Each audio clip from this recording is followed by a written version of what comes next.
développement des dirigeants au nom de Jésus-Christ. Prions ensemble. Père, nous te remercions pour le privilège de te servir et servir le corps de Christ. Nous te remercions parce que ce grand privilège que tu nous as accordé, ce n'est pas par le mérite, mais par ta grâce et par ton appel. Nous demandons que tu nous aides à atteindre l'objectif de cet appel, de ce choix et l'objectif de cette nomination au nom de Jésus-Christ. Sois avec nous, Seigneur, et aide-nous à être obéissants à ta parole. Quand nous prêchons, nous voulons que les membres de l'Église obéissent à ta parole. Nous te remercions parce que tu nous as exaucés. Au nom de Jésus, nous prions. Et que le peuple de Dieu dise Amen. Cette nuit, nous allons aborder un sujet très important pour notre vie présente et pour notre destinée. C'est très important pour notre ministère parce qu'une fois qu'on rate ceci, on manque cette étude de fondement ou de fondamental, cette étude pratique, on va tout gâcher tout au long du chemin. Et ce soir, cette nuit, on va parler de l'amour dans la famille. L'amour chrétien dans une famille pieuse. Ceci fait rapport aux mariés et aux célibataires. Ceux qui sont célibataires s'apprêtent, se préparent pour rentrer dans cette vie matrimoniale. Et c'est la préparation, les préparatifs qui comptent afin que l'on puisse bien poser un bon fondement. Et sur ce sujet, une fois encore, le titre du message est « L'amour chrétien dans une famille pieuse ». Une famille pieuse, et non n'importe quelle famille, mais la famille qui veut être pieuse, une famille qui veut demeurer pieuse et une famille qui veut paraître pieuse, non seulement devant eux-mêmes, mais devant Dieu. L'amour chrétien dans une famille pieuse. Nous allons aux Éphésiens chapitre 5 et nous lisons le verset 25. Éphésiens 5, verset 25 dit « Marie, aimez vos femmes, comme Christ a aimé l'Église. » et s'est livré lui-même pour elle. Et verset 28 nous dit, c'est ainsi que les maris doivent aimer leur femme comme leur propre corps. Celui qui aime sa femme s'aime lui-même. Et 31 dit, c'est pourquoi l'homme quittera son père et sa mère et s'attachera à sa femme, et les deux deviendront une seule chair. Verset 33 dit, du reste, que chacun de vous aime sa femme comme lui-même, et que la femme respecte, qu'elle honore, qu'elle respecte son mari. Comme nous voyons ce message et nous prenons notre verset à mémoriser qui est tiré de Hébreux 13, verset 4. Hébreux 13, verset 4, qui dit que le mariage soit honoré de tous et le lit conjugal exempt de souillure, car Dieu jugera les impudiques et les adultères.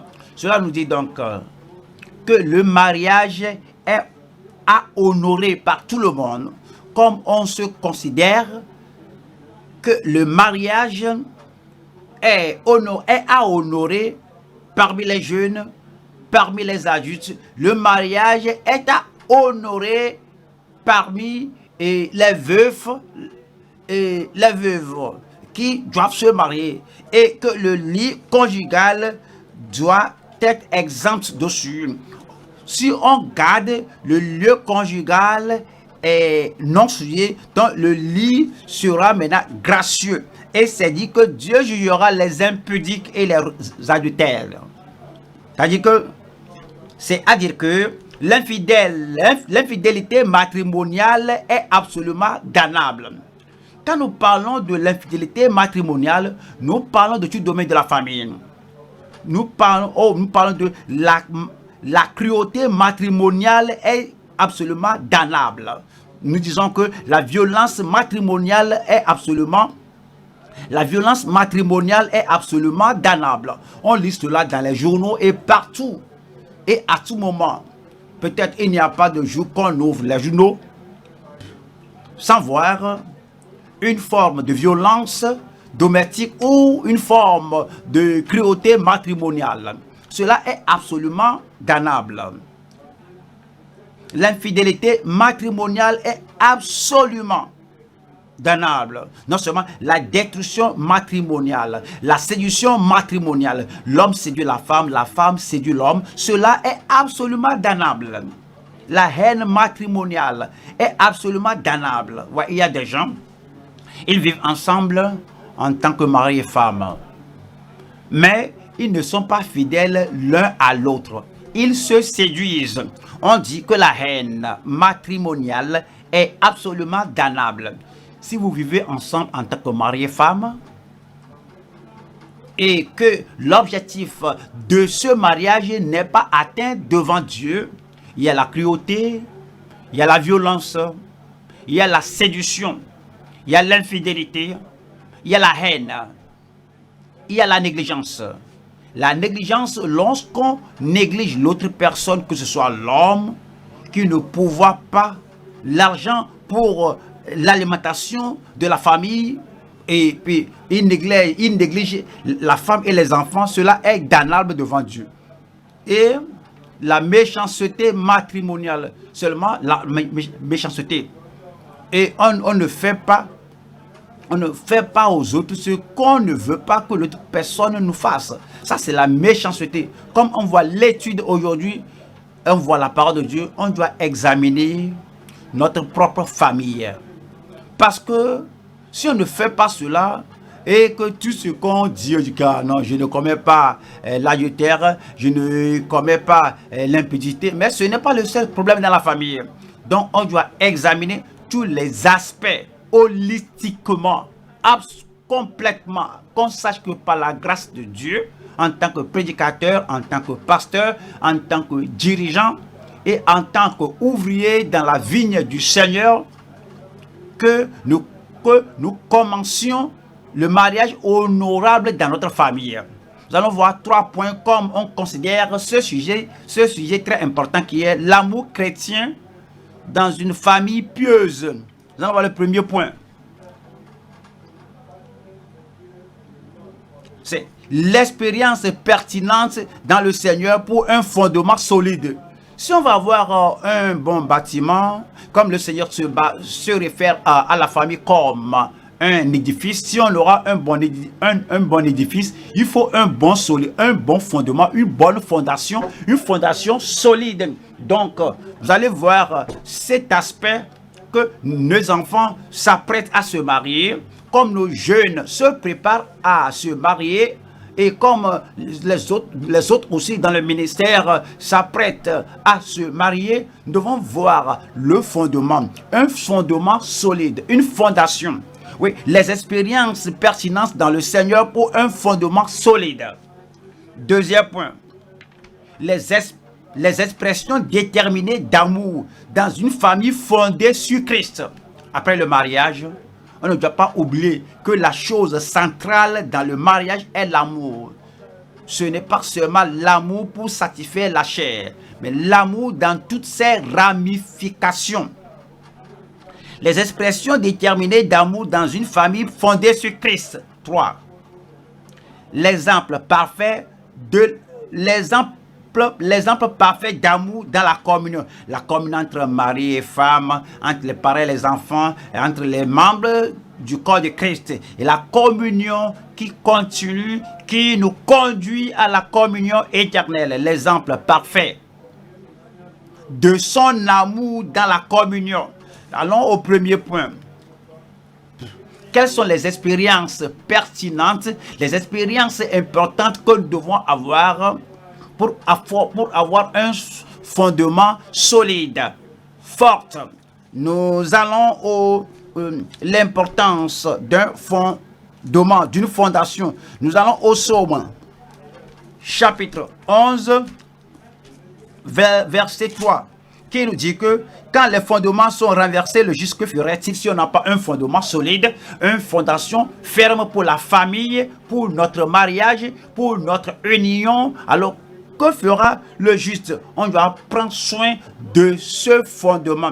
Il y a des expériences qu'on doit avoir, les expériences dans le Seigneur qui nous conduisent à ce type de fondement solide. Nous allons à 2 Timothée, 2e Timothée, chapitre 2, verset 19, qui dit: néanmoins, le solide fondement de Dieu reste debout. Vous ne pouvez pas limiter cela. Il y a le fondement de doctrine, il y a le fondement de la vie chrétienne, il y a le fondement de la révélation de la vérité, il y a aussi le fondement pour le mariage et pour la famille. Néanmoins, le fondement, le solide fondement de Dieu reste debout, avec ces paroles qui lui servent dessous. Le Seigneur connaît ceux qui lui appartiennent, et quiconque prononce le nom du Seigneur, qu'il s'éloigne de l'iniquité. Ayant vu l'importance de la fondation, ou bien du fondement, alors peut-être deux personnes pensent au mariage, ou bien une personne pense au mariage. Quel fondement doit-il avoir? Et les expériences chrétiennes dans le Seigneur, les questions, les expériences pertinentes, les expériences appropriées, les expériences importantes, les expériences indispensables dans le Seigneur. Numéro 1, il faut qu'il y ait le salut personnel en Christ. Le salut personnel en Christ. Vous pensez au mariage, frères et sœurs, si vous pensez aux parents, si vous pensez au mariage de vos enfants, vous devez savoir, comprendre que lorsque nous parlons de prier pour connaître la volonté de Dieu, voyez le numéro 1, les expériences pertinentes dans le Seigneur pour que votre enfant puisse avoir un fondement solide, un salut personnel en Christ. Nous allons à 2 Corinthiens chapitre 6, nous lisons le verset 14. 2 Corinthiens 6, 14. Ne vous mettez pas avec les infidèles sous un joug étranger. Cela parlait d'un joug étranger. Mais comprenez cela. Si votre fils est un incroyant, si votre fils est un pécheur, vous ne pouvez pas dire que votre fils, un incroyant, un pécheur, doit se marier à un membre de l'église qui est converti.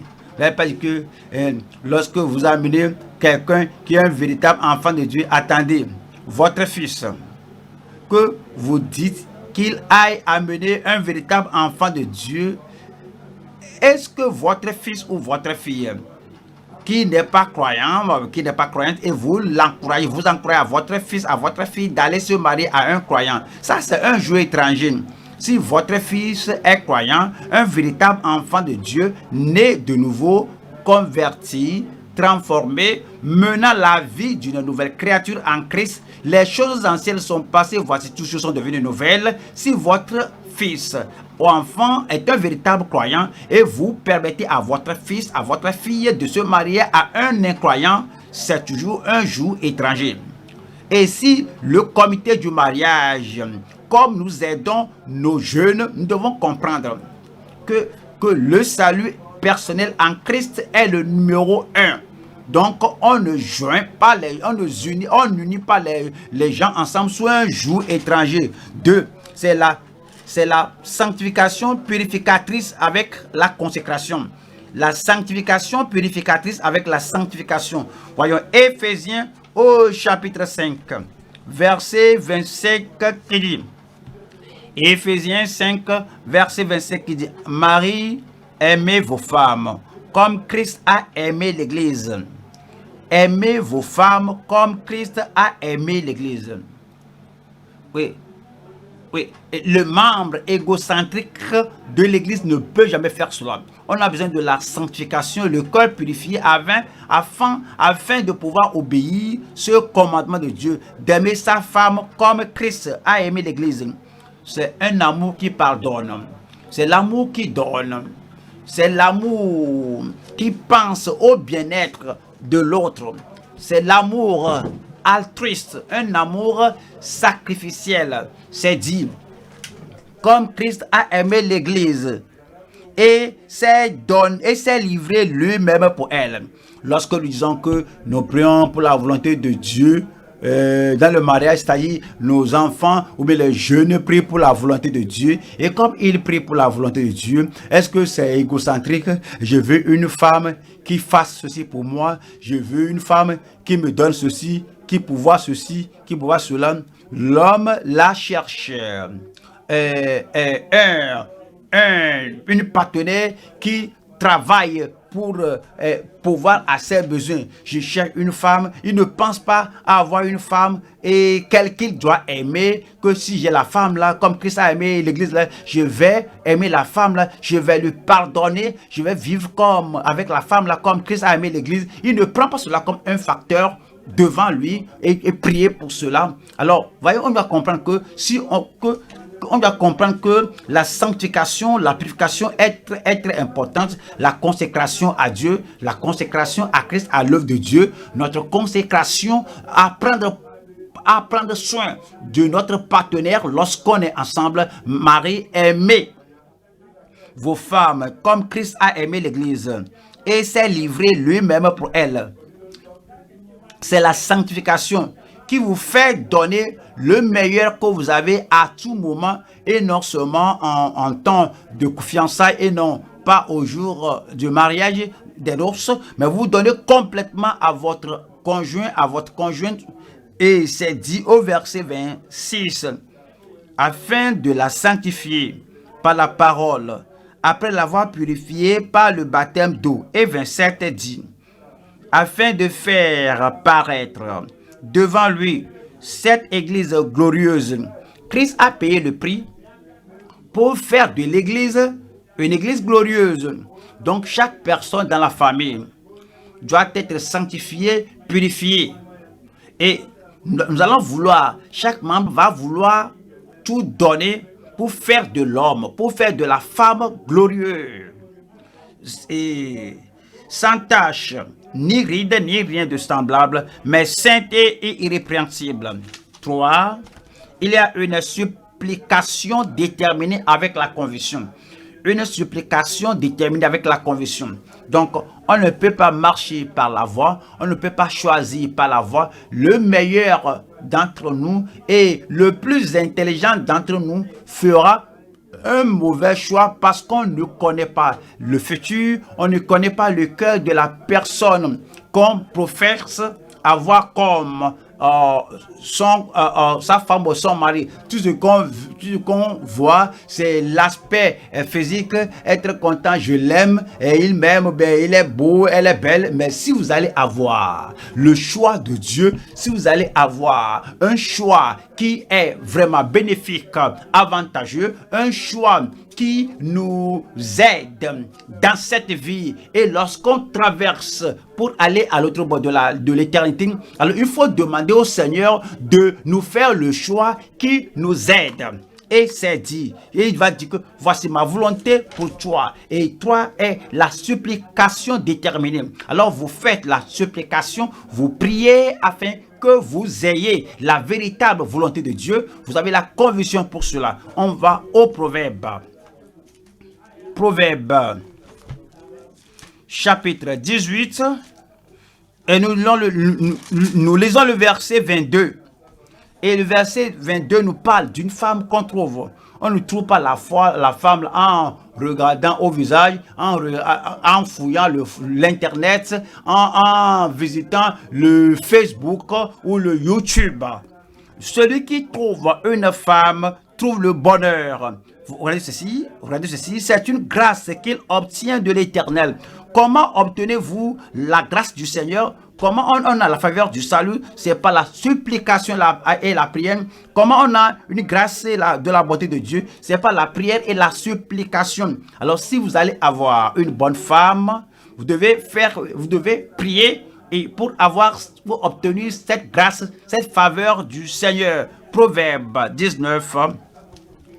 Nous lisons le verset 14. Encore cela parle qu'on peut hériter de ses pères une maison et des richesses. Mais une femme intelligente, une femme appropriée, une bonne femme, une femme sage, une femme qui prend soin, une femme supporteuse, et une femme qui va accomplir l'objectif de Dieu dans votre vie. Et cette femme est un don de la part du Seigneur. Jérémie 29. Jérémie 29, verset 11. Car je connais les projets que j'ai formés sur vous, dit l'Éternel, projets de peine et de malheur, afin de vous donner un avenir et de l'espérance. L'avenir, le but, la bonne chose qu'on veut, c'est le désir de Dieu, c'est l'objectif de Dieu. Il veut vous donner cet avenir. Mais voilà le verset 12. Vous m'invoquerez la supplication, la prière de foi, la prière avec la confiance, la prière avec la dépendance de Dieu et avec la conviction. Vous m'invoquerez et vous partirez. Vous me prierez la supplication et je vous exaucerai.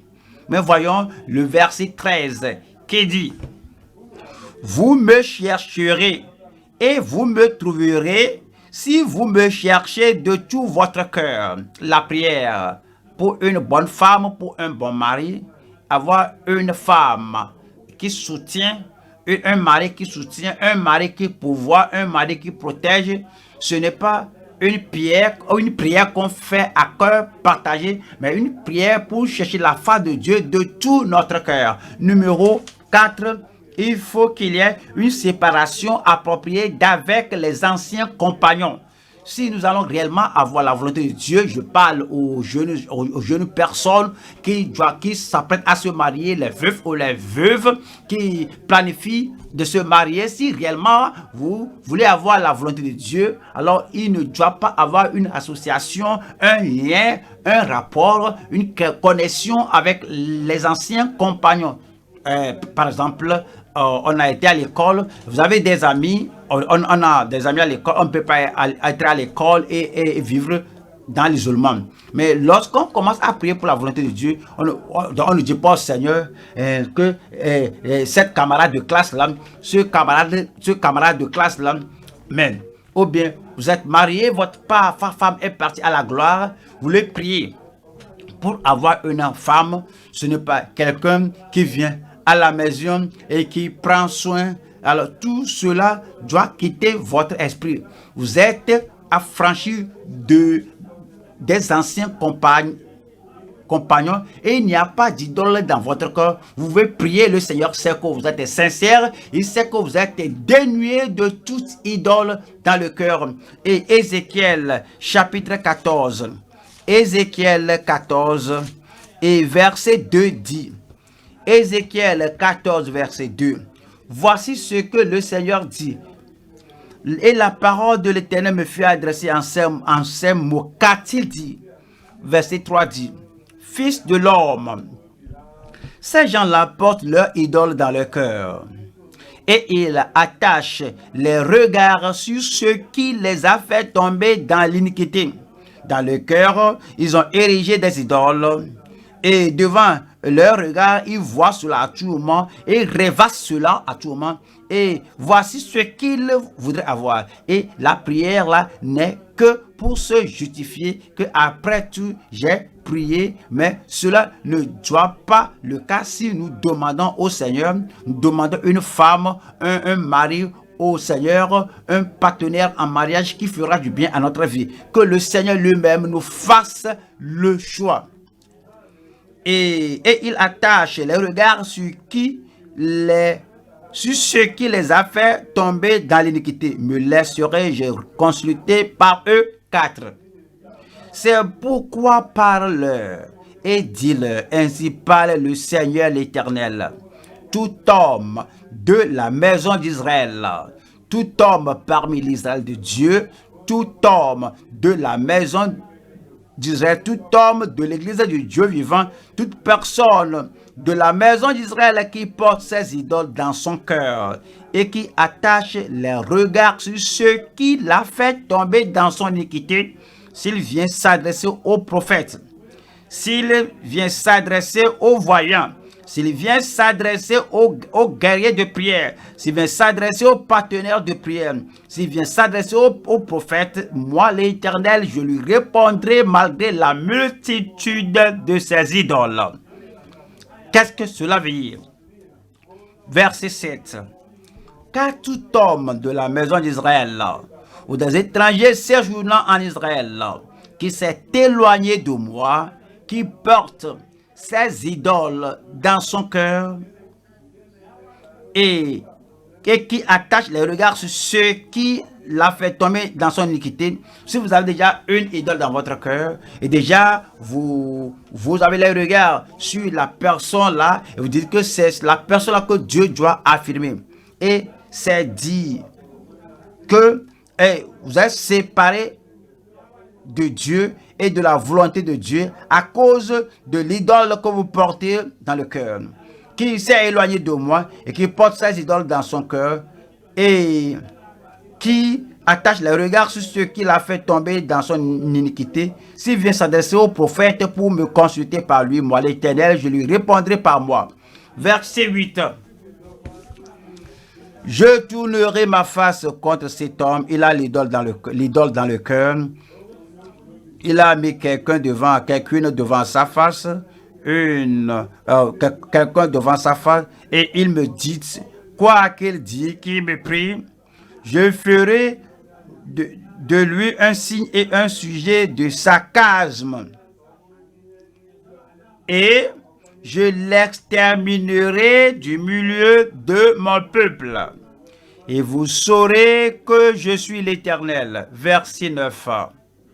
9 dit, si le prophète se laisse séduire, si le partenaire, si le voyant se laisse séduire, si celui-même qui fait la supplication se laisse séduire, s'il prononce une parole, c'est moi, l'Éternel, qui aurait séduit ce prophète.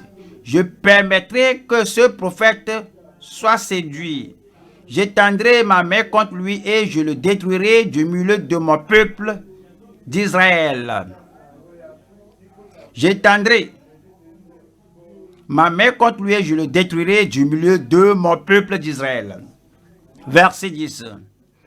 10 dit, ils porteront ainsi la peine de leur iniquité. La peine du prophète sera comme la peine de celui qui consulte. C'est très important donc, quand vous priez pour connaître la volonté de Dieu, alors il faut déblayer toute idole de votre cœur. Numéro 5, il y a le talent et l'artisanat bénéfique. Après le mariage, il faut prendre soin de la famille.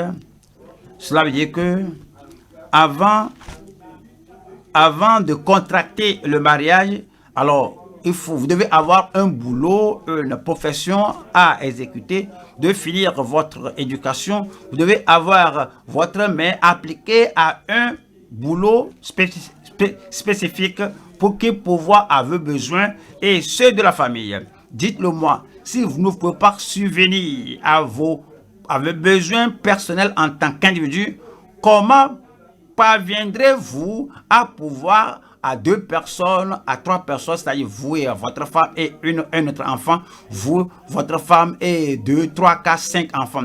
Vous devez avoir quelque chose de tangible à faire.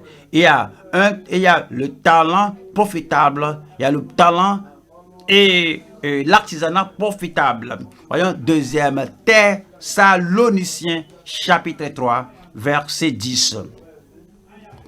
Car lorsque nous étions chez vous, nous vous disions expressément, si quelqu'un ne veut pas travailler, qu'il ne mange pas non plus. Qu'il ne mange pas non plus. C'est vraiment assez mauvais pour quelqu'un qui n'a rien à manger.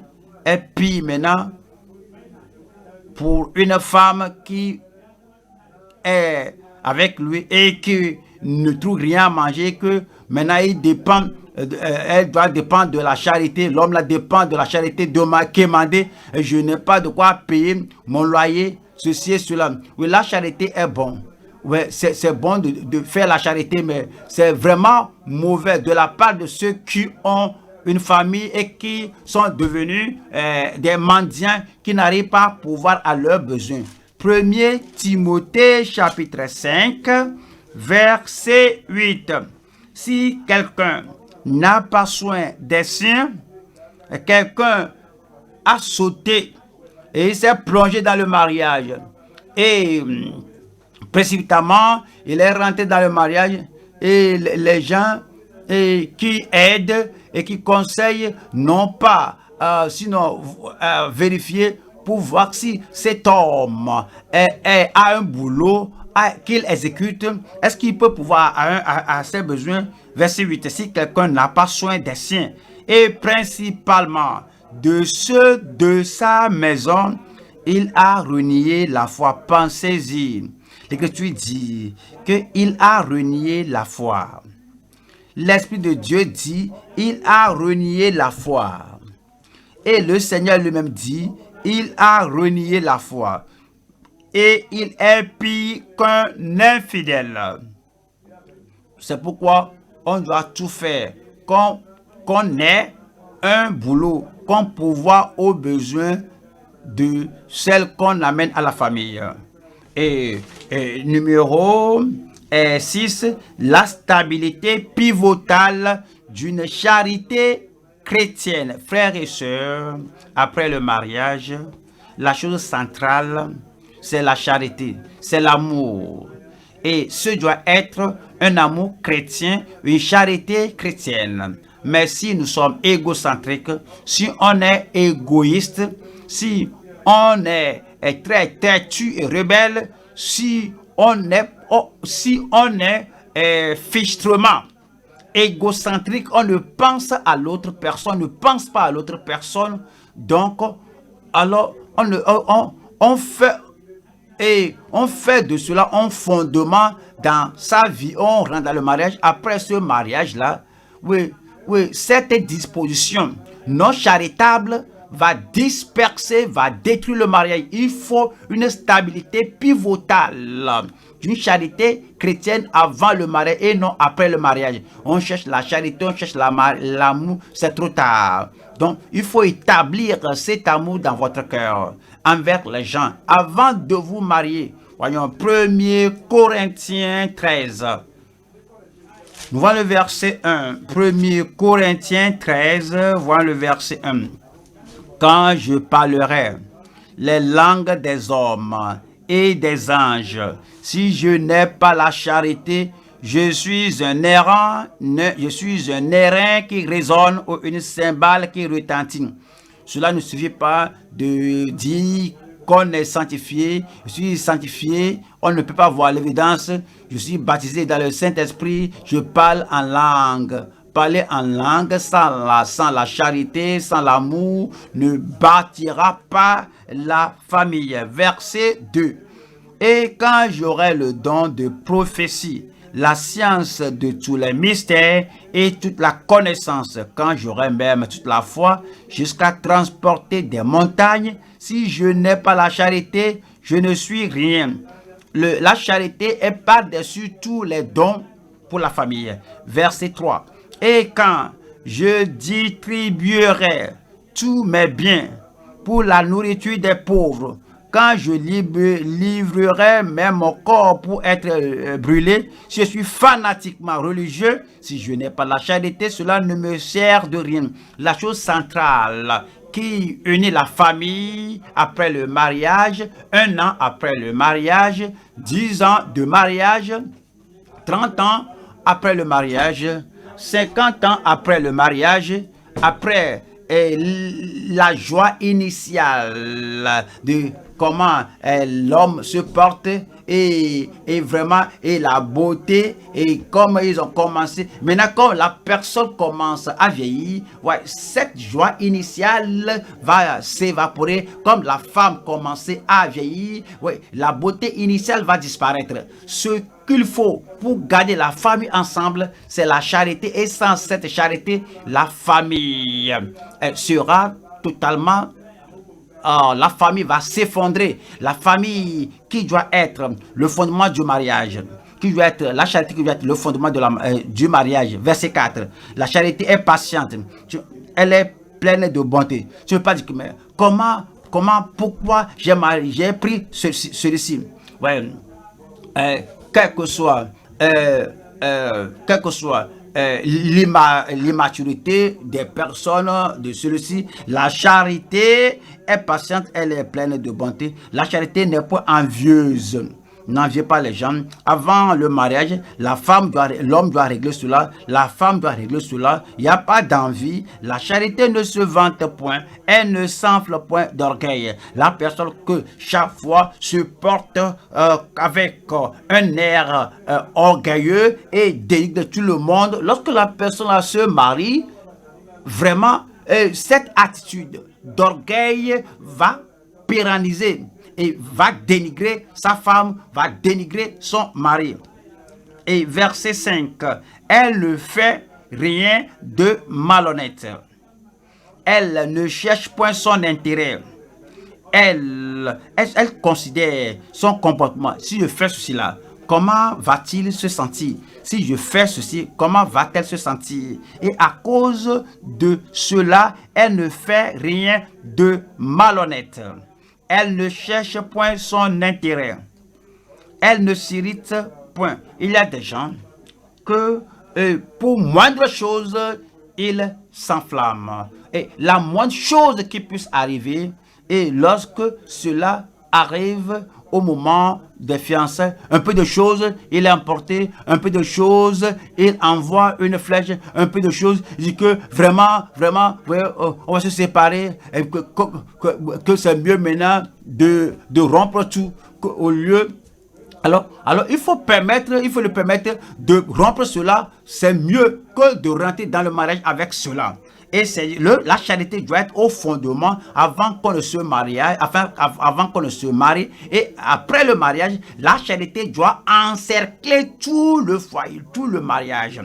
Et c'est dit, et elle ne s'irrite point, elle ne soupçonne point le mal. Verset 6 dit, elle ne se réjouit point de l'injustice, mais elle se réjouit de la vérité. Verset 7 dit, elle excuse tout.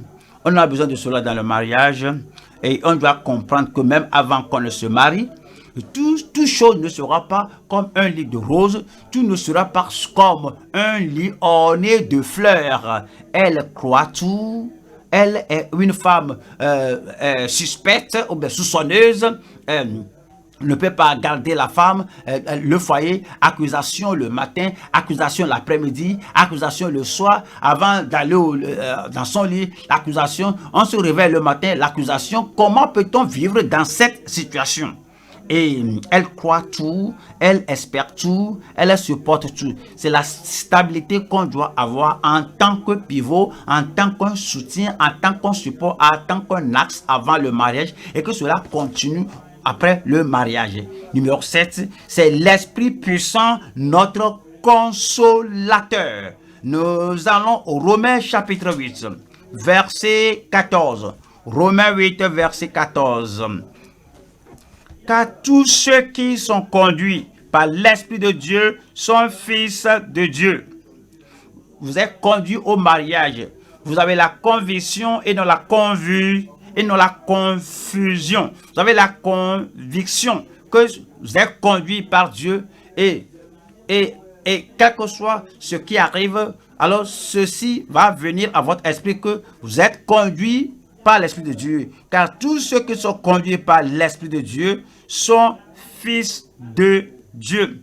Ils ne sont pas conduits par ce que l'homme, la femme n'est pas conduite par ce que l'homme possède ou bien ce n'est pas l'encouragement de la part de leurs parents ou de la part des autres dans l'église. Ils sont conduits par l'Esprit de Dieu, que ce sont des fils de Dieu, ce sont des filles de Dieu. Et voici les gens qui auront la confiance dans le mariage après que le mariage est contracté. Alors, venez ensemble et tout ce pivot fondamental, cet axe du mariage va continuer. Le salut personnel en Christ, il y a la sanctification purificatrice avec la consécration, il y a la supplication déterminée avec la conviction, il y a la séparation appropriée d'avec les anciens compagnons, il y a le talent et l'artisanat bénéfique, il y a la stabilité pivotale d'une charité chrétienne et il y a l'Esprit puissant, notre consolateur. Comme on se marie sur ces bases, nous pouvons continuer et le mariage sera couronné de succès.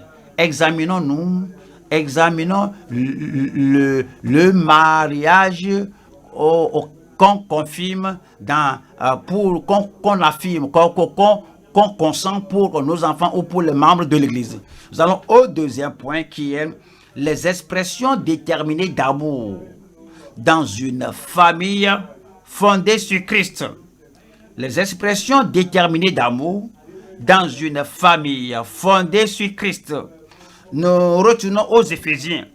Éphésiens chapitre 5, nous lisons le verset 25. Éphésiens 5, verset 25. Marie, aimez vos femmes, comme Christ a aimé l'Église et s'est livré lui-même pour elle. Marie, aimez vos femmes. Ouais, l'apôtre Paul était conduit par l'Esprit de Dieu. Et les Éphésiens étaient des païens, n'étaient pas juifs. Les Éphésiens ne connaissaient pas la justice ou la piété avant qu'ils ne venaient au Seigneur, avant qu'ils ne viennent au Seigneur. Ils adoraient des idoles et il n'y a pas de famille exemplaire dans le monde païen. S'il y a quelque chose dans le monde, c'est le mariage de polygamie, c'est le mariage au cours duquel on sacrifie aux idoles. S'il y a quelque chose, c'est quelque chose qu'on ira consulter les idoles, dont on ne peut pas dire que aimez vos femmes comme votre père aime votre mère. Le seul exemple à se référer, c'est comme Christ a aimé l'Église, frères et sœurs. Nous faisons une grande faute, une grande erreur, des choses non scripturaires qu'on fait. Lorsqu'on se réfère au mariage, on dit que ma femme, voici comment il faut faire ça, voici comment ma femme, voici comment ma maman traitait mon papa. Peut-être ta maman faisait bien, mais l'exemple ultime, le modèle ultime, c'est Christ le Seigneur. C'est dit, Marie, aimez vos femmes. Maintenant, tu t'es marié, que vous soyez physiquement là ou pas. Ce que je dis, c'est que oui, lui va au service, toi aussi tu vas au boulot, mais l'amour est là. Que vous soyez promu à un grade supérieur, mais l'amour est là. Comme Christ est allé au ciel, il est à la droite de Dieu là-bas. Christ toujours aime l'Église. Ce n'est pas un amour temporaire, c'est un amour continuel, un amour éternel, un amour impossible à rompre. À Marie, aimez vos femmes comme Christ a aimé l'Église et s'est livré lui-même pour elle. Pouvez-vous imaginer Christ qui nous aime sans donner une parole de promesse que je ne veux pas m'engager, je ne suis pas en mesure d'accomplir cela, sans donner une parole d'encouragement, qu'il s'encourage lui-même, qu'elle s'encourage elle-même, elle a la Bible, sans donner une parole d'encouragement avec sa présence, avec sa puissance, avec toutes les bonnes choses qu'elle fait, et il continue de donner. Il s'est donné pour l'Église à cause de l'amour. Le modèle, l'exemple qui nous a appelé à faire, c'est l'exemple de Christ qui nous a aimés et s'est donné lui-même pour l'Église. Voilà le verset 28. Verset 28 dit, c'est ainsi que les maris, c'est ainsi que les hommes, c'est ainsi que les hommes, les maris doivent aimer leurs femmes comme leur propre corps. Voici un autre niveau d'amour. C'est-à-dire que vous ne voulez pas de douleur dans votre corps, vous ne voulez pas de maladie dans votre corps. Vous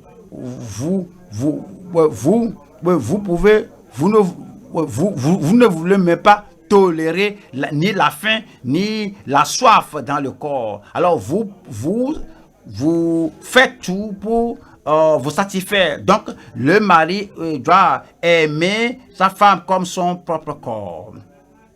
Et celui qui aime sa femme s'aime lui-même.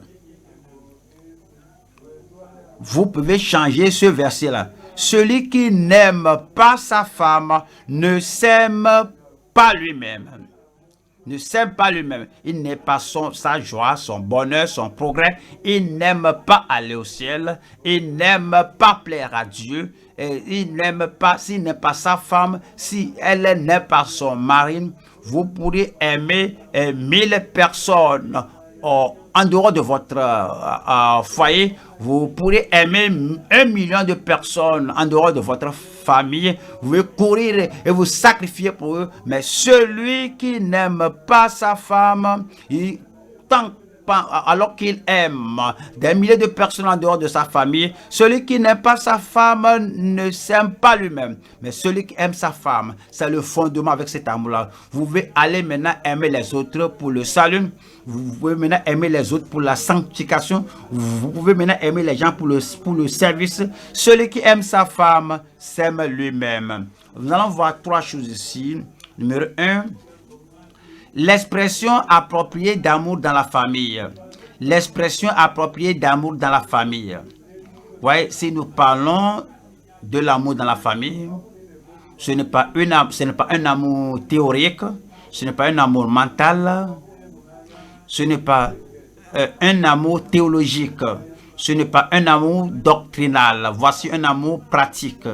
La personne qui vit avec vous peut le dire, même si on essaie de concevoir une haine, une réserve dans le cœur, quelqu'un qui a vécu avec vous pendant 2 semaines, 1 an, même de la manière dont vous, même avec la tournure de votre bouche lorsque vous parlez, même avec votre visage et les gestes de votre corps, la personne pourrait dire si on aime ou pas. Notre amour dans la famille, mari et femme, femme et mari, les enfants aux parents, les parents aux enfants, notre amour dans la famille doit être une expression appropriée.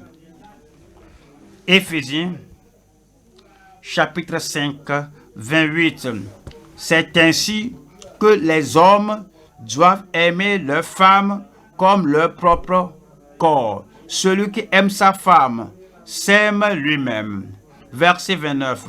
29 dit que si nous disons que nous aimons, cet amour pratique doit être démontré. Si nous disons que nous aimons, cet amour pratique doit être affirmé, doit être reconnu, doit être visible, doit être pratique. Et c'est dit, c'est pourquoi c'est dit, car jamais personne n'a haï sa propre chair. Pensez en cela depuis que vous êtes venus dans ce monde. Vous voyez comment parfois on cogne à un bois, à une pierre, et l'orteil saigne. Il n'y a personne qui ait haï sa propre chair. Parfois, on se mord la langue et cela saigne. Mais car jamais personne n'a haï sa propre chair. Parfois, vous jouez au ballon et avant de savoir, on se casse la jambe. Mais vous voyez que, et après cela, on ne blesse pas une autre jambe. Ouais. Quelque chose ce qui s'est passé dans votre corps, vous continuez d'aimer la partie là blessée là. plus vous éprouvez de la douleur, plus vous aimez votre chair. C'est exactement ce que vous devez faire envers votre femme, envers votre mari. Car jamais personne n'a haï sa propre chair, mais il la nourrit et en prend soin, comme Christ le fait pour l'Église. Et c'est dit au verset 30. Parce que nous sommes membres de son corps. Nous sommes membres de son corps, c'est-à-dire de sa chair, de ses os. 31 dit, c'est pourquoi l'homme quittera son père et sa mère. Il ne court pas chaque fois vers son père ou sa mère. Un peu de choses, il va courir voir ce vieux, il va courir voir tel pasteur. Il ne peut pas gérer sa famille lui-même. Elle ne peut pas gérer la situation de la famille. Mais lorsqu'on est marié, il y a un niveau de maturité qui accompagne le mariage. C'est dit que c'est pourquoi l'homme quittera son père et sa mère et s'attachera à sa femme. Le mot s'attacher là, c'est-à-dire la personne va se coller à sa femme. C'est-à-dire comme on prend deux pièces de choses et on les colle là. Et c'est difficile de séparer ces deux mots. Sinon, vous allez détruire l'une ou l'autre pièce si vous voulez séparer ces deux choses. Alors, c'est le type d'unité, d'union, c'est le type de communion, c'est le type d'unité que le Seigneur veut qu'on ait dans la famille. Et s'attache à son mari ou à sa femme, et les deux deviendront une seule chair. Devant Dieu, les deux sont maintenant une seule chair. Et verset 32 dit, ce mystère est grand. Je dis cela par rapport à Christ et à l'Église. Si vous déchirez la famille dans votre quartier local là-bas, c'est comme vous déchirez le mystère en deux et vous déchirez Christ et vous séparez Christ de l'Église. 33 dit du reste. Que chacun de vous aime. Cela parle de vous. Que chacun de vous.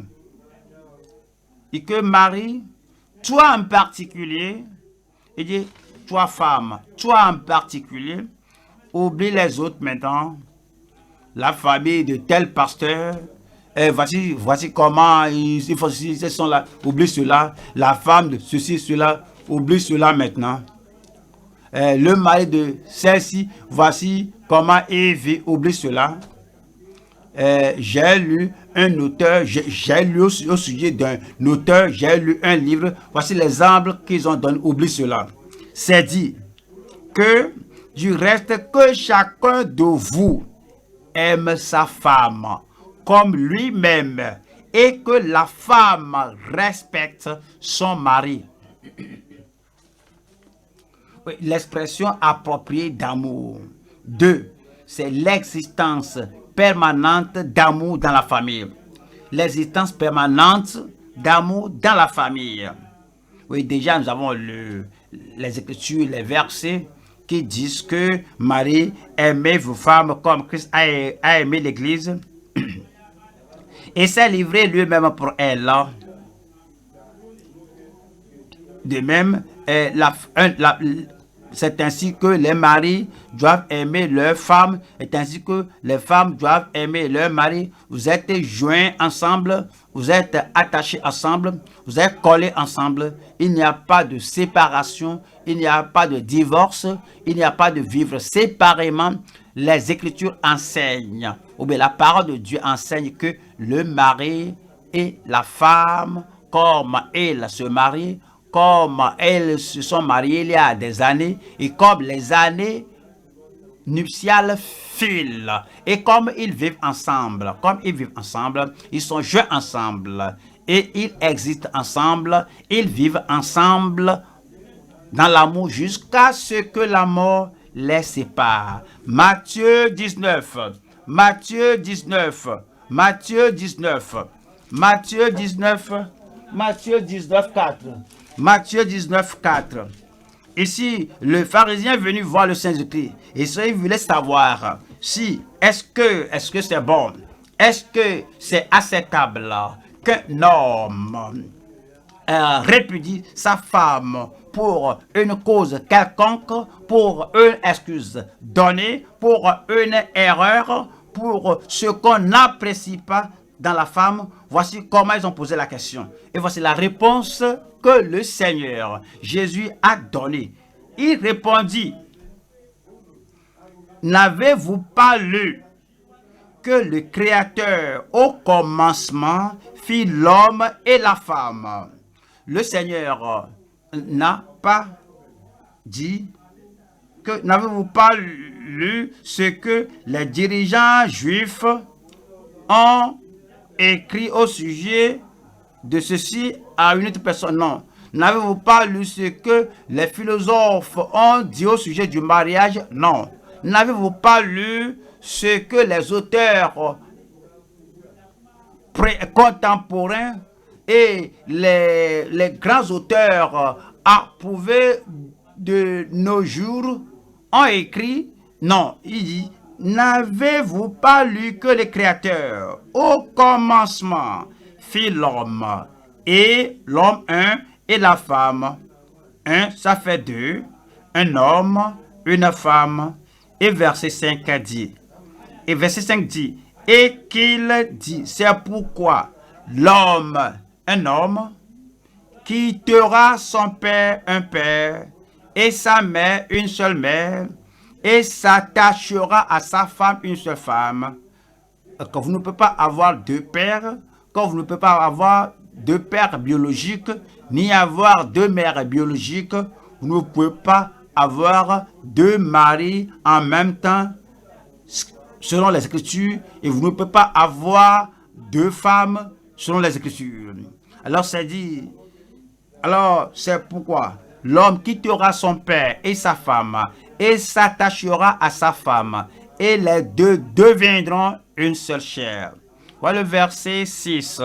Verset 6 dit, ainsi ils ne sont plus deux. Ils ne pensent pas, contrairement, ils n'aiment pas de diverses choses. Ils ne sont pas séparés. Ils ne vont pas à des directions variées. Mais ils sont maintenant une seule chair. Un homme, c'est comme un homme, une seule chair qui veut marcher sur deux chemins. Il veut marcher sur deux rues, ou bien rouler deux voitures à la fois.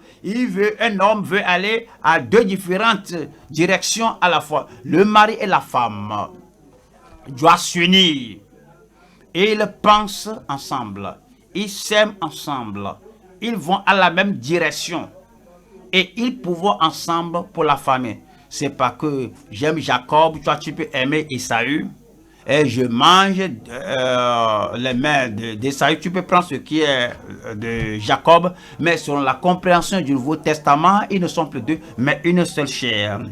C'est ainsi que l'homme donc ne sépare pas ce que Dieu a joint. Alors, il y a une hésitance permanente dans ce mariage numéro 3.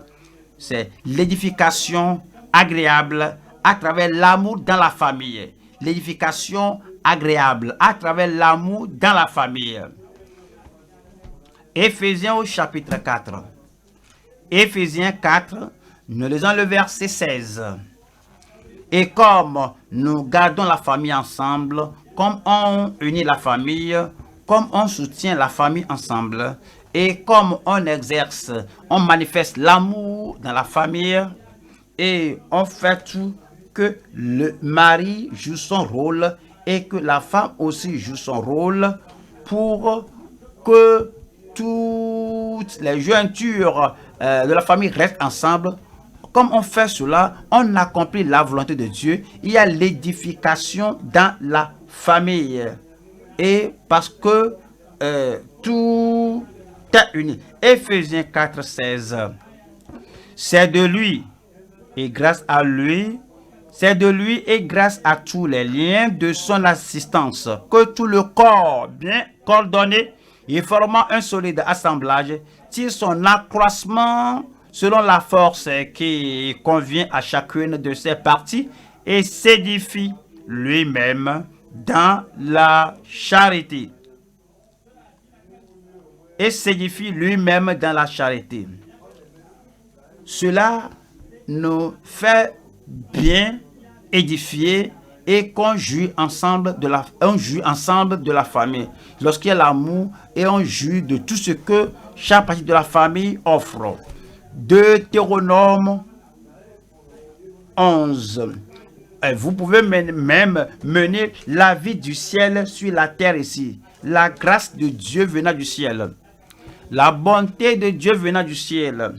Et le plaisir du Seigneur, les délices de Dieu venant du ciel. Que littéralement, notre vie sera comme si on a franchi jusqu'à l'autre bord. Et notre mariage ne sera pas semblable à ceux de ce monde corrompu, souillé. Si on fait tout ce que Dieu nous a appelé à faire, c'est dit Deutéronome chapitre 11 et verset 21 qui dit: et alors vos jours et les jours de vos enfants dans le pays que l'Éternel a juré à vos pères de leur donner seront aussi nombreux que les jours des cieux, le seront au-dessus de la terre. Le Seigneur a fait la provision, il a prouvé la gloire, la grâce, et tout ce qu'on doit avoir, on peut l'avoir du calvaire, de Christ, de l'Esprit de Dieu, et mettre tout en place dans notre famille afin que nous menions la vie des cieux sur la terre. Allons maintenant au troisième point qui est l'exemple parfait de son amour dans la communion. L'exemple parfait de son amour dans la famille. Nous retournons aux Éphésiens. Éphésiens 5, verset 2. Et marchez dans la charité. Parlez dans la charité. Agissez dans la charité. Pensez dans la charité. Planifiez avec charité. Si vous dites que vous marchez, avant de marcher, vous pensez. Avant de marcher, vous planifiez. Avant de marcher, vous méditez. Avant de marcher, vous regardez là où vous allez, où est-ce que vous voulez aller. Quand il dit marcher dans l'amour, vous devez penser dans l'amour, planifier dans l'amour, vous devez tout projeter dans l'amour. Alors, tout ce qui n'est pas de l'amour, alors vous l'enlevez de votre vie, de votre organisme. Si le mariage sera comme Dieu l'a institué et que comme Christ l'a démontré, en aimant l'Église, on doit aimer comme Christ nous a aimés. Et il s'est livré lui-même pour nous. Il s'est livré lui-même à Dieu pour nous comme une offrande et un sacrifice de bonne odeur. Christ nous a donné un exemple parfait de ce qui doit être notre communion dans la famille, dans le troupeau de Dieu, dans la famille de Dieu, et finalement lorsque nous serons au ciel. Nous allons voir 3 points. Numéro 1, l'amour sacrificiel de Christ dans notre communion. L'amour sacrificiel de Christ dans notre communion. Vous voyez, si nous allons faire réussir le mariage, la famille, il faut chaque fois penser non à ce que j'aurai de lui ou d'elle, et non mais plutôt ce que je ferai pour lui ou pour elle. Qu'est-ce que j'aurai des enfants? Non, ce que je donnerai aux enfants. Qu'est-ce que j'aurai des parents? Je travaille maintenant. J'ai tout ce qu'il faut pour prendre soin de moi maintenant. C'est pas que encore on est égoïste pour dire que qu'est-ce que j'aurai de mes parents. Non, qu'est-ce que je vais donner à mes parents? Il faut chaque fois penser à Christ qui s'est donné lui-même. Il s'est livré parce que lorsque vous donnez de votre cœur. Vous vous donnez avec cela. Si vous donnez de l'argent, mais vous ne vous donnez pas pour l'argent, cela ne suffit pas. Vous donnez le soin, mais vous ne vous donnez pas pour le soin, cela ne suffit pas. Vous prêtez une main forte Mais cela, vous ne vous donnez pas, ce n'est pas important, cela ne suffit pas. Vous donnez des choses inutiles. Est-ce que je peux donner cela? Mais vous ne vous donnez pas vous-même. Mais si maintenant vous allez manifester l'amour sacrificiel, qu'est-ce que je dois donner? Et dit, marchez dans la charité à l'exemple de Christ qui nous a aimés et qui s'est livré lui-même à Dieu pour nous comme une offrande et un sacrifice de bonne odeur. Verset 32 qui dit, ce mystère est grand. Je dis cela par rapport à Christ et à l'Église. Numéro 2, c'est l'amour suprême de Christ au sein du troupeau. Dans la famille, l'amour suprême de Christ. Et dans le troupeau de Dieu, l'amour suprême de Christ dans le foyer, l'amour suprême de Christ, tout ce qu'on fait, l'amour suprême de Christ, la façon dont nous passons, la façon dont nous vivons ensemble, on ne s'évite pas, je ne veux pas de problème. Tu dis que ta femme est une femme à problème. Est-ce que tu dis que ton mari est un homme à problème? Non. Nous devons nous donner comme Christ, l'amour suprême de Christ dans la famille, c'est-à-dire au sein du troupeau jusqu'au dernier jour. Allons à Jean 15, Jean chapitre 15, et nous lisons le verset 12. C'est ici mon commandement. Ce n'est pas, c'était ici mon commandement. C'est ici mon commandement. Chaque jour dans la famille, chaque jour dans notre vie, chaque jour dans l'église, chaque jour parmi le peuple de Dieu, chaque jour. C'est ici mon commandement, c'est ici la règle qui contrôle, qui régit chaque action. C'est ici mon commandement. Aimez-vous les uns les autres. Regardez ce que Jésus a dit. Comme je vous ai aimé. Comme je vous ai aimé. Chaque fois, il détourne nos pensées des gens autour de nous. C'est pas dit que comme Judas nous a aimé en gardant le trésor. Regardez Judas, c'est pas comme Jean le bien-aimé, comme Jean Baptiste, non pas comme une autre personne, mais que vous aimez les uns les autres comme je vous ai aimé. Alors c'est pour toute l'église, c'est pour tout le troupeau. Et c'est pour tout le troupeau, à combien plus fort raison pour la famille, entre mari et femme, à combien plus fort raison pour la famille, entre les parents et les enfants. Alors que ce soit très que nous déblayons de nos pensées et tout conflit et toutes les offenses du passé. Combien d'années on s'est marié maintenant et après 7 ans, 17 ans et après ces 20 ans, on continue de se rappeler. Je vais te rappeler, voilà ce qui s'est passé à l'époque là. Mon frère, qu'est-ce qui ne va pas? Que vous aimiez les uns les autres comme moi, Christ, je vous ai aimé. Pardonnez et oubliez. Pardonnez et passez l'éponge sur cela. Et que l'amour prenne le centre du cœur, le centre du mariage. Et que l'amour vienne dans les paroles, que l'amour soit dans les paroles de notre bouche. Que Christ soit dans la famille, dans le troupeau. Et verset 13 qui dit ici, il n'y a pas de plus grand amour que de donner sa vie pour ses amis. Il n'y a pas de plus grand amour que de donner sa vie pour ses amis. Vous vous rappelez bien, on a étudié la crucifixion de Christ, sa mort et sa résurrection quelques semaines passées dans l'évangile selon Marc, après que Jésus était ressuscité des morts.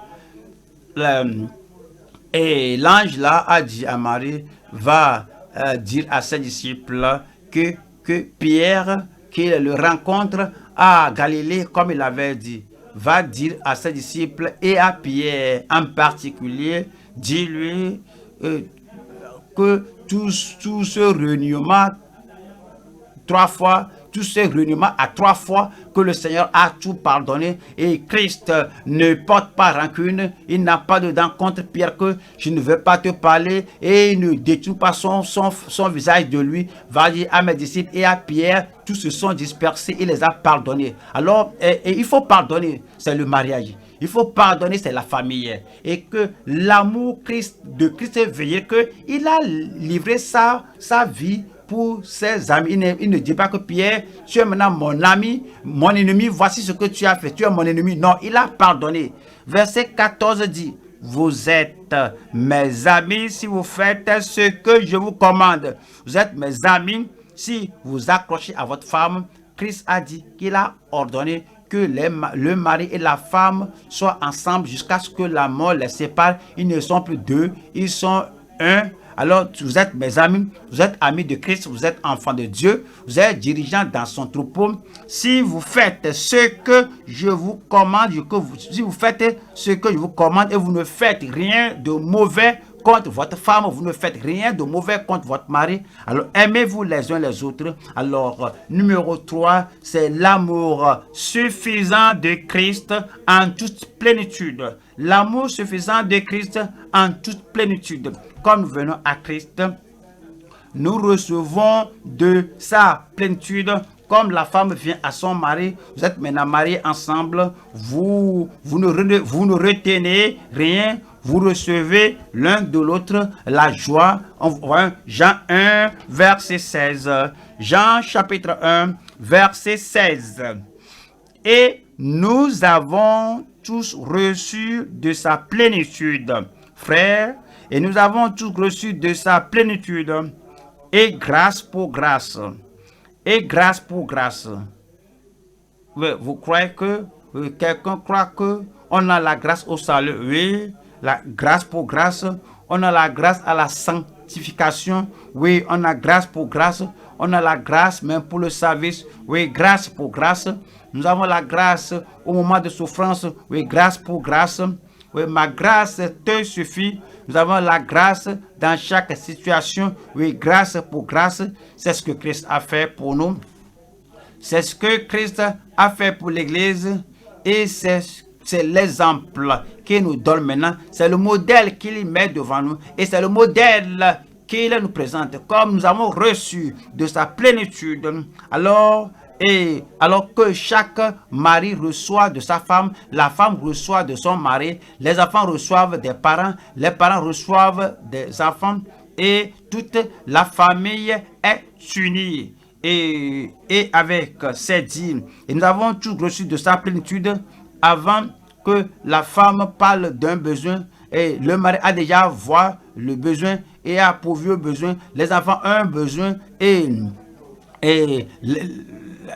donne tout, et les enfants ont le besoin pourvu. Les enfants, les jeunes sont vraiment expérimentés à manier le téléphone, ceci et cela, que les parents n'ont pas une connaissance élaborée pour cela. Tout ce dont la famille a besoin, on peut voir cela. On ne doit pas suppléer. Chacun reçoit grâce pour grâce. Frère, si on fait cela, ma soeur, si on fait cela, si chacun fait cela, nos familles seront semblables aux expériences du ciel sur la terre au nom de Jésus-Christ. Le Seigneur va continuer de vous bénir. Le Seigneur va continuer de pouvoir vos besoins. Il a toutes les bénédictions dont vous avez besoin pour parcourir, traverser tous les défis et toutes les tentations. Et ça, avec sa plénitude, vous allez continuer de recevoir grâce pour grâce, grâce pour aujourd'hui, grâce pour demain, grâce toute votre vie durant, la grâce dans toutes les tentations. Il vous donnera la grâce et vous n'allez pas mourir au milieu du chemin. Vous allez parvenir à la fin de votre voyage au nom de Jésus-Christ. Comme le Seigneur vous a pourvu pour rendre toutes choses aisées pour vous, amener la vie facile, pour aller au ciel. Pourrais-je vous conseiller, pourrais-je vous faire rappeler le commandement de Dieu? Alors il faut tout rendre, et il faut tout rendre de façon émotionnelle, spirituelle pour votre femme, afin que chaque jour au logement, votre femme soit sur la voie du ciel. Ma soeur, rends toutes choses disponibles pour ton mari, qu'il soit sur la voie de sainteté et de la joie jusqu'à ce qu'il aille au ciel. Parents plutôt, rendez toutes choses disponibles pour les enfants pour qu'ils marchent sur la voie pour aller au ciel. Vous enfants, rendez toutes choses disponibles à vos parents pour les rendre heureux en route pour le ciel. Il ne faut pas rendre vos parents tristes lorsqu'ils s'approchent de la fin de leur vie. Et retenons la grâce de Christ, ayons la grâce de Christ et donnez la grâce à tout le monde. Et c'est dit, et nous avons tous reçu de sa plénitude. Et grâce pour grâce, que le Seigneur vous aide à être ce que vous devez être en tant que père, en tant que mère, en tant que mari, en tant que femme, en tant que parent, en tant qu'enfant et en tant que membre du corps de Christ. Au nom de Jésus-Christ, tenons-nous debout maintenant et comme nous parlons au Seigneur en prière, parlons au Seigneur en prière, que tout ce que nous avons appris aujourd'hui, que le Seigneur nous accorde la grâce.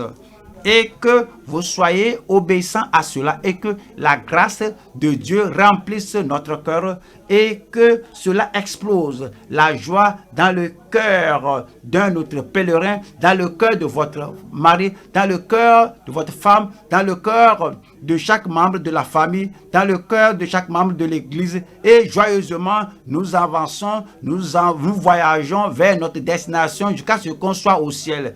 Le Seigneur vous accordera la joie, la grâce. Parlez au Seigneur. Il vous donnera la plénitude de joie et tout ce dont vous aurez besoin pour faire de ce voyage un voyage réussi jusqu'au ciel pour vous, pour votre conjoint, pour chaque membre de la famille, d'avoir une expérience agréable comme un voyage au ciel. Père, nous te remercions, nous bénissons ton nom d'avoir ouvert nos yeux pour voir. Nous demandons que toutes ces choses soient écrites sur la table du cœur de tout le monde. Seigneur, que la grâce dont on a besoin, l'amour dont on a besoin, toutes les provisions dont on a besoin pour prendre soin de l'un l'autre dans la famille, pour prendre soin de l'un l'autre dans le troupeau, nous soient accordés au nom de Jésus-Christ. Nous prions, Seigneur, le modèle de Christ, l'exemple de Christ, qu'il nous a montré par la foi. Et nous prions que la grâce, le désir, la passion pour faire cela nous soit accordé au nom de Jésus-Christ. Accorde-nous, Seigneur, l'amour fervent pour l'un l'autre, l'amour fervent pour les membres du corps de Christ et le type d'amour qui fait que les autres suivent joyeusement la route pour le ciel. Aide-nous à ne pas être un découragement pour personne dans la famille, pour personne dans le troupeau, mais que nous aidions, que nous édifions l'un l'autre jusqu'à ce qu'on soit au ciel lorsque nous te verrons face à face au nom de Jésus-Christ. Nous te remercions parce que tu nous as exaucés. Au nom de Jésus, nous prions. Et que le peuple de Dieu dise Amen. Que le Seigneur vous bénisse. Je vous verrai bientôt.